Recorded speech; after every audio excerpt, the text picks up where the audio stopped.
Yung ibon, nililigawan niya yung lovebirds doon. Gusto niya yata. Hindi siya umaalis. Nandyan lang siya. Ang cute. Ayan siya, oh. Ordinary lang siya na ibon. Tapos ayun yung alaga naming lovebirds. Nakakulong. Tapos siya, iyan. Hindi umaalis, kanina pa yan dyan.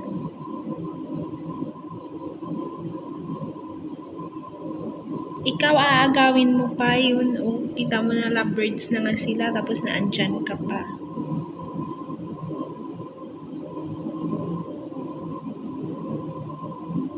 Ayaw na niyang lumipad, gusto niya dyan.